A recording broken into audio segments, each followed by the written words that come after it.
Hong Kong is a world financial hub with the fourth largest stock market in the world, currently valued at around $34 trillion.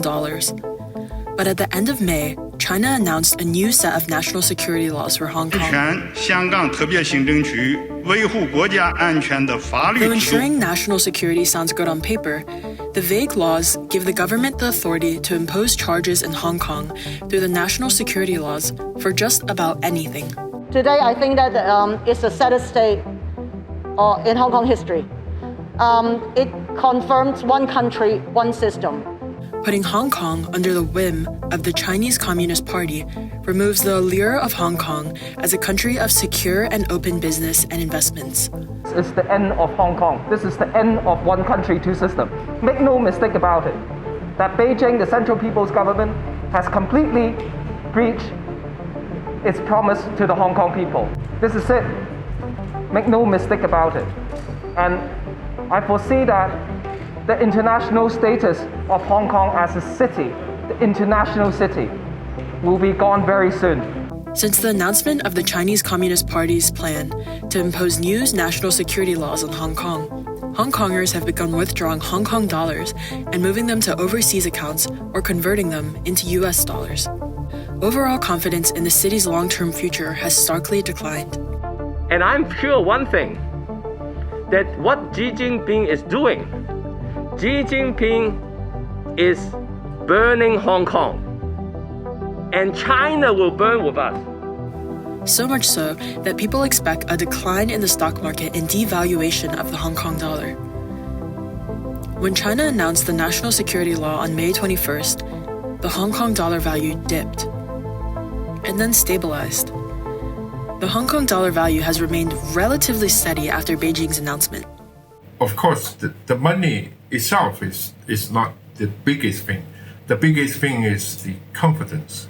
The people in Hong Kong and also the investor in Hong Kong, their confidence is most important. If you can manipulate the price, so you can keep people thinking like, it doesn't matter, it's not big deal right now, because the price is okay, like stock market, real estate, or even the Hong Kong dollars.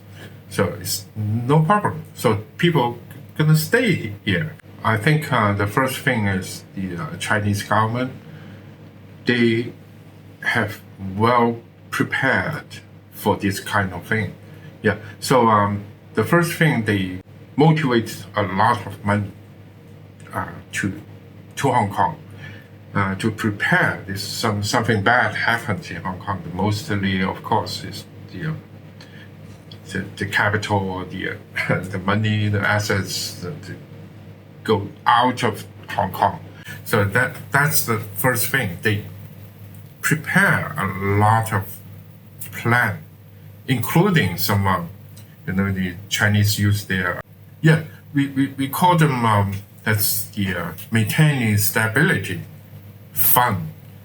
They motivate a lot of money there. So that's the first thing. The second is, the Chinese government, they're very good at something, at doing something.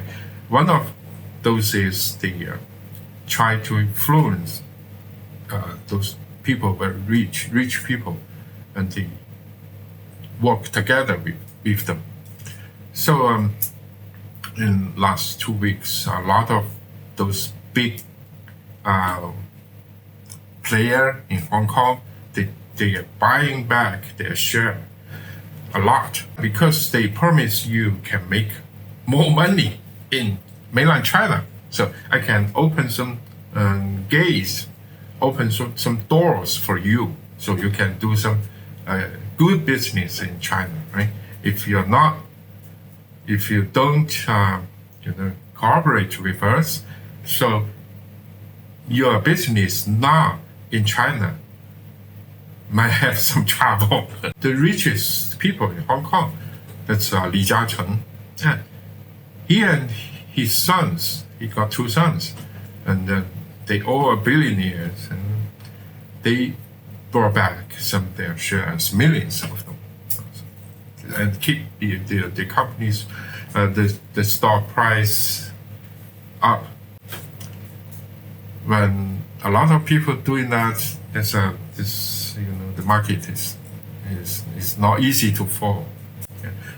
And the third,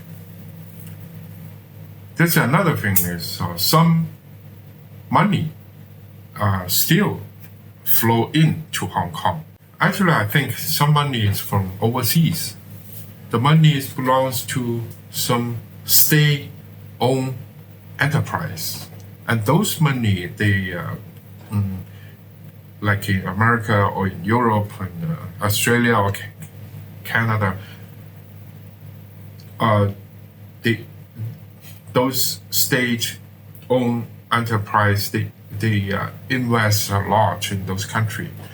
But now they face some problem too, because when China done something wrong or very bad, those countries will fight back.